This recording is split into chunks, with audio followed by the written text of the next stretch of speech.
আসসালামু আলাইকুম এভরিওয়ান। তো তোমাদের সামনে যাদের এক্সাম বা এক্সাম এখন চলছে, তো তাদের অনেকে কি ফেস করছো বলো তো, যে এক্সাম হলে অনেক টেনশন করো, আবার এক্সাম হলে কেউ কেউ টেনশনই করো না।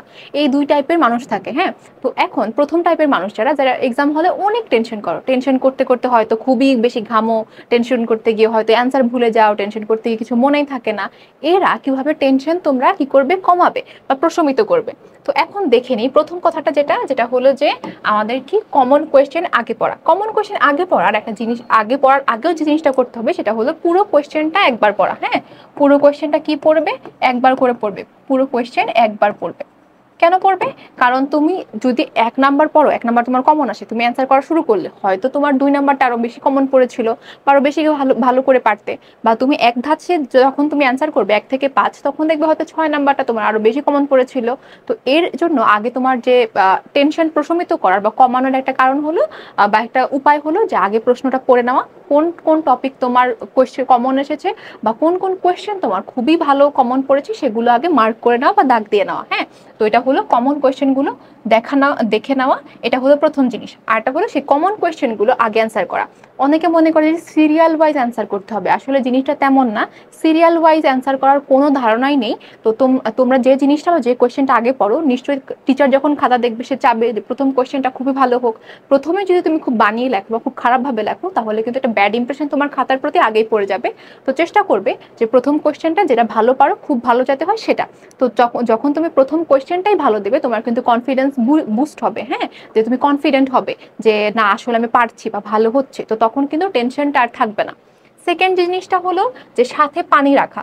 অনেকেই থাকে যে অনেক টেনশন করে, তো তাদের জন্য একটা বেস্ট উপায় হলো যে একটু পানি খেয়ে নেওয়া, তারপরে আবার একটু ব্রিথ নেওয়া বা শ্বাস নেওয়া, শ্বাস নিয়ে আবার শুরু করা। কারণ তখন তোমার কিন্তু অনেক বেশি শ্বাস প্রশ্বাসের সমস্যা হয় বা অনেক সময় তোমার গলা শুকিয়ে যায়, এরকম অনেকেরই হয়। সুতরাং একটু টাইম নাও, তোমার 2 সেকেন্ড 5 সেকেন্ড টাইম নিলে কিচ্ছু এমন ক্ষতি হবে না। এইটুক টাইম নিয়ে তারপর একদম ফিক্স হয়ে আবার শুরু করো। এটা থার্ড যেটা হলো যে কোয়েশ্চেন বা অ্যান্সার প্যাটার্ন আগে থেকে ভাবা। অনেকে করে কি যে খালি টপিকটা পড়ে যায়, আর এক্সাম হলে গিয়ে প্রশ্ন দেখার পর চিন্তা করে যে সে কিভাবে লিখবে বা কিভাবে গুছাবে। এটা করে আসলে তোমার টাইম কনজিউম হবে, তোমার সময় সময় যেমন নষ্ট হবে, তোমার কিন্তু তুমি নির্দিষ্ট টাইমের মাঝখানে লিখে শেষও করতে পারবে না। সুতরাং একটা টপিক পড়ার সময় বাসায় থাকতেই কিভাবে এটা এখান থেকে কোয়েশ্চেন আসলে লিখবে সেটা আগে থেকে সাজিয়ে নেবে বা প্যাটার্ন আগে থেকে তৈরি করে নেবে। এক্সাম হলে যখন ওই টপিক থেকে কোয়েশ্চেন আসবে আর কোয়েশ্চেনের সাথে রিলেভেন্সি রেখে বা সামঞ্জস্যতা রেখে তখন কি করবে, তুমি অ্যান্সার করে ফেলবে। তাহলে কিন্তু তোমার সময় যেমন কম লাগবে, তেমন কিন্তু কোয়েশ্চেনটা অনেক বেশি কি হবে, গোছানো হবে বা অ্যান্সারটা তোমার কিন্তু অনেক বেশি গোছানো হবে। তারপরে যেটা, যে মনোযোগ অন্যদিকে না দেওয়া।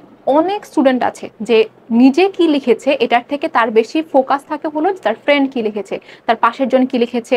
আবার অনেকেই টাইম অনেকের কাছে জিজ্ঞেস করে করে টাইম ওয়েস্ট করে যে কয়টা শেষ হলো, 5 নাম্বার শেষ, 6 নাম্বার শেষ। এরকম যাতে না হয়, নিজের খাতার দিকে ফোকাস দাও, নিজের অ্যান্সারের দিকে ফোকাস দাও। অন্যজন কি করলো না করলো সেটা দেখার সময় নেই।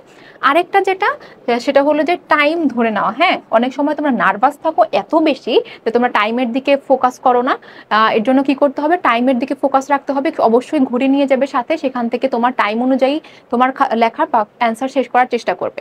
আরেকটা জিনিস হলো, যারা একদমই তোমরা টেনশন করো না তাদের জন্য বলবো যে টেনশন করা কিন্তু অলওয়েজ খারাপ জিনিস কিছু না। এক টাইপের পাবলিক আছে না যে অলওয়েজ চিল করা, যে এক্সাম হলে খুব চিল করব বা এক্সামের আগেও খুব চিল করা, যে কোনো টেনশন নাই, কোনো প্যারা নাই। এরা কিন্তু আরো বেশি খারাপ এক্সাম দেয়। কেন দেয়? কারণ পরীক্ষা নিয়ে কোনো সিরিয়াসনেস থাকে না, পড়াশোনা নিয়ে কোনো সিরিয়াসনেস থাকে না, ফলে কি হয়, তাদের কিন্তু এক্সামটা খুবই খারাপ হয়।